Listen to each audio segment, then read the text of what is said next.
Hey guys, Jengar here. Welcome to today's premium review in which we are taking a look at the Japanese Ki-61-I Tadas sitting at 4.7 beta rating.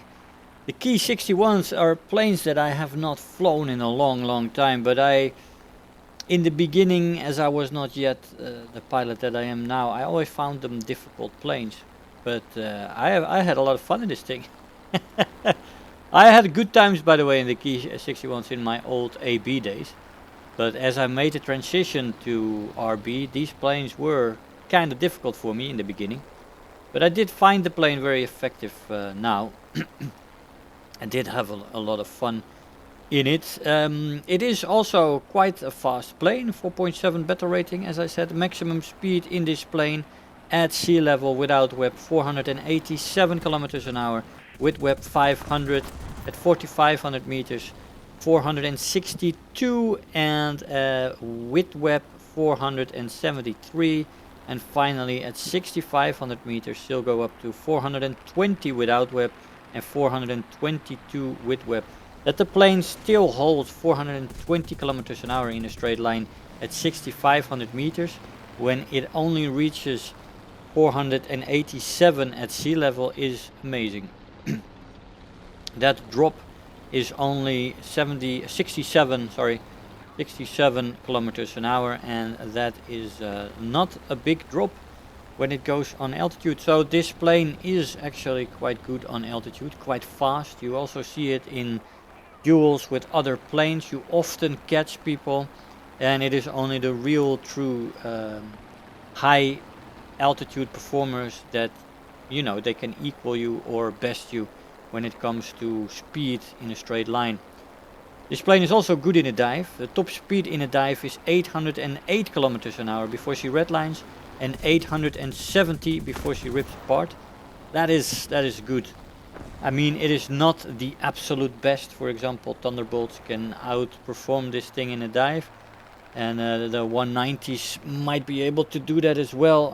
I don't have the stats of all of them, but there are 190s that can do very well in dives as well. But and there's some other planes here and there that are fantastic in a dive as well. But 870 kilometers an hour in a dive before she rips, and an 830, 840 possible in the red line without ripping her is good, very good. That is not the effective dive speed though when it comes to getting your guns on target. The control stiffening hits you first at 450 and then at 550, and the roll rate isn't the best part of this plane anyway. She has an average roll rate, and then with those two ticks at 550 you are already quite you know, encumbered in the roll rate. She really starts to roll very slowly, and it's difficult to get guns on target then. But some other planes have this as well, but there's quite a few planes that at 550 they still roll better than this one, especially because they start with a better roll rate than the Ki-61. So yeah, you have to hope that in the lower ends of your dive you meet planes that don't move too much when you shoot them. Of course, this is not always the case with good pilots, but it does happen very regularly that people don't move too much, and you can definitely handle it. As it comes to the compression, it doesn't really matter, and you still get the target.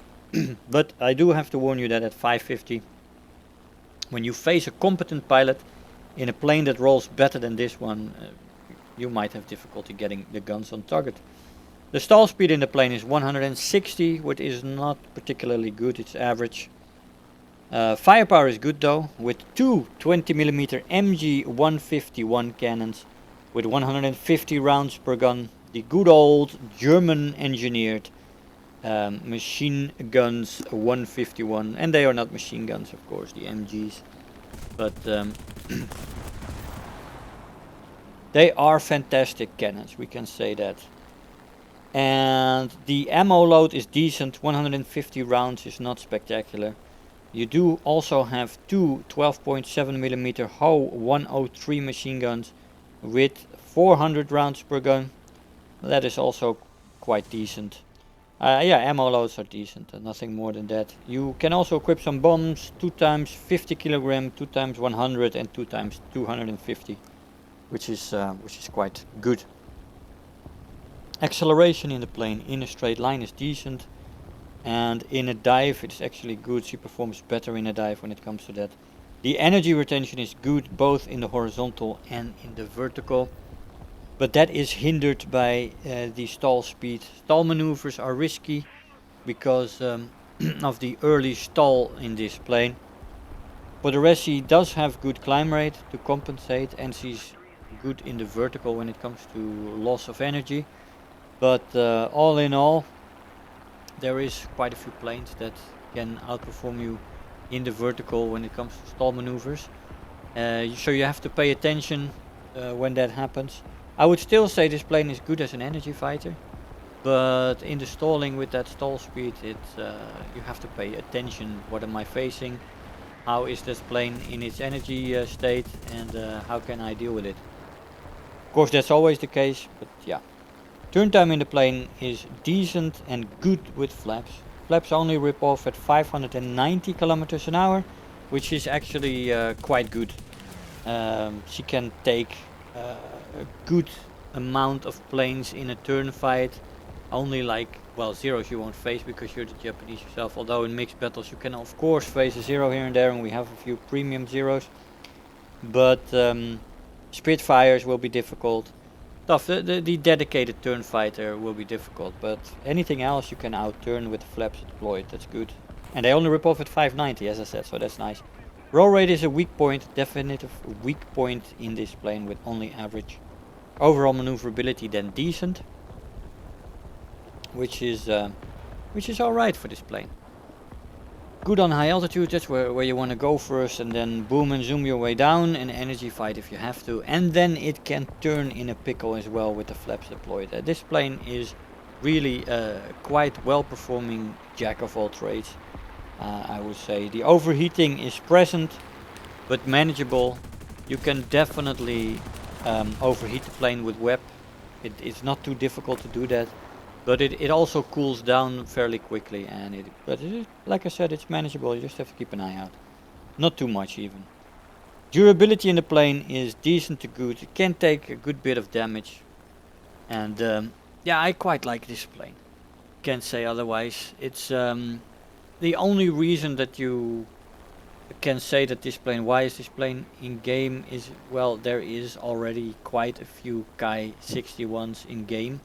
And why would you want to get another one? You have plenty of them around. And is it gonna be special? That's what I always say, you know, when the planes are copying something. I would prefer to go for something that is unique. And there's plenty of that as well. But yeah, if you want a Ki-61 with a lot of rewards, you can take this one, of course. As a Silver Lion earner. She can definitely perform a role there, and she's great as a boom and zoomer, and a good energy fighter, and a turn fighter in a pickle. So yeah, I definitely would describe this plane as a good all-rounder, a plane that can do everything decently well, but doesn't exceptionally shine at anything. For example, the compression makes sure that the plane doesn't shine in a dive, but she's good in a dive. Not being a dedicated turn fighter makes sure that she can turn fight with flaps, but she's not shining as a turn fighter.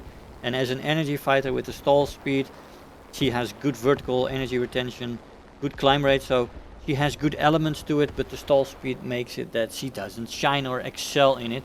And that's for all the 3 roles that you can fulfill as a fighter for this plane.